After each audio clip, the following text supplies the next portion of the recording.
Have you ever had someone smile right in your face, but deep down, something felt wrong?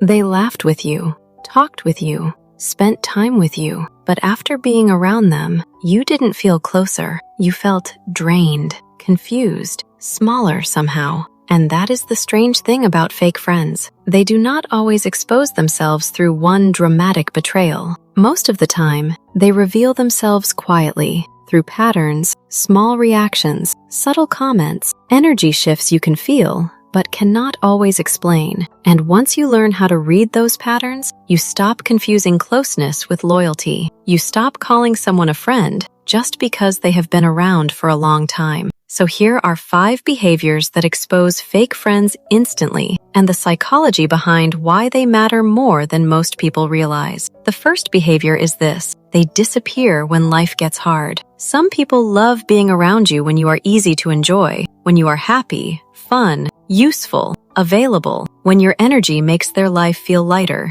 But the moment your life becomes heavy, something changes. You are stressed, heartbroken, overwhelmed, struggling quietly, and suddenly, they are not there like they used to be. They reply slower, they seem distant, they have excuses, they are busy when you need support, but somehow always available when they need attention, advice, help, or access to you. That is not friendship, that is convenience. And this is where psychology gets interesting. This is called conditional connection. They enjoy the benefits of being close to you, but they avoid the responsibility of caring for you. They like your presence when it costs them nothing, but when friendship requires emotional weight, they step back. Real friends do not only show up when your life is entertaining, they show up when your life is inconvenient. Because real friendship has weight, it asks for patience, empathy, presence, and emotional effort. Fake friendship disappears the moment that weight becomes too heavy. The second behavior is subtle, but once you notice it, you cannot unsee it. They act strange when something good happens to you. You share good news, a win,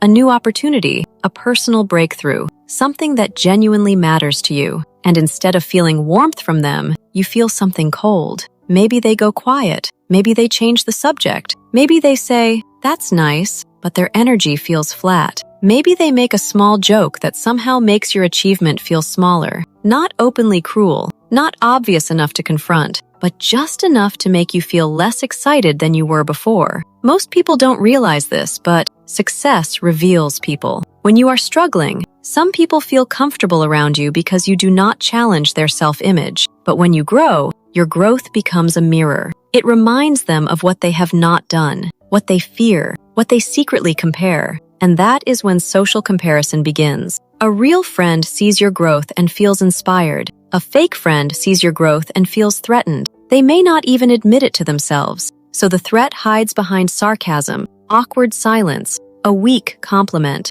a sudden change in mood, or support that feels more forced than genuine. Pay close attention to who celebrates you only when your success is small enough not to challenge them. Because some people do not hate you, they just hate how your progress makes them feel about themselves. The third behavior is one of the most confusing. They praise you in public, but disrespect you in private. Some fake friends are very good at looking loyal. Around other people, they smile with you, support you, act close to you. They may even defend you publicly because it makes them look like a good friend. But when nobody is watching, the energy changes. They mock your feelings, cross your boundaries, make cutting comments, use your insecurities as comedy, then hide behind the line, "I was just joking." But repeated disrespect is not a joke. It is a pattern, and that pattern matters. Psychologically, this is image management. Some people care more about appearing kind than actually being kind.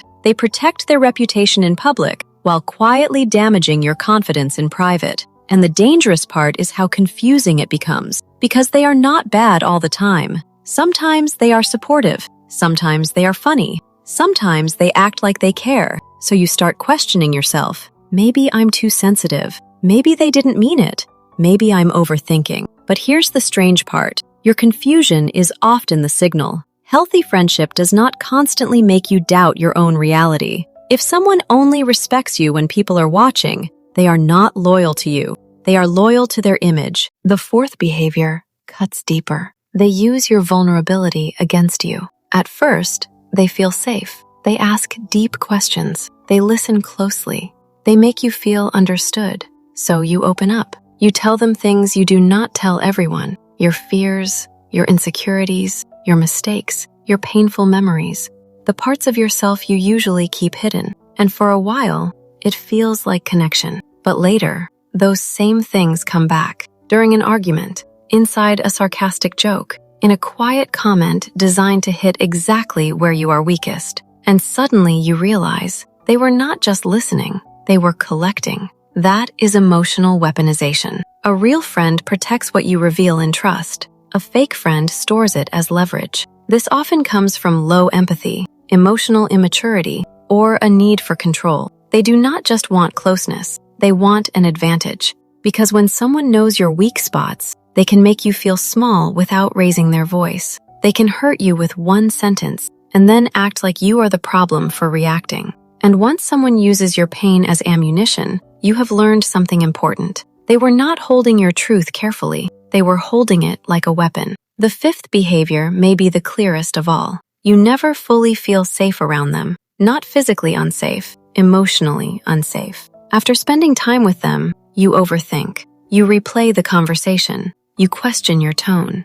You wonder if you said too much. You wonder why you feel so tired. You feel like you have to be careful. Careful with your words. Careful with your success. Careful with your emotions. Careful with being fully yourself. And that is not what healthy friendship feels like. No friendship is perfect. People make mistakes. Conflicts happen. Misunderstandings are normal. But a real friend should not regularly make you feel tense, guarded, or emotionally smaller. Your mind may try to explain their behavior away, but your nervous system often notices the truth first. It notices inconsistency, coldness, hidden judgment, emotional pressure, the feeling that one wrong word could change the whole mood. That is why some people drain you. Even when nothing obvious happened, your body is responding to a pattern your mind is still trying to excuse. So here is the real takeaway.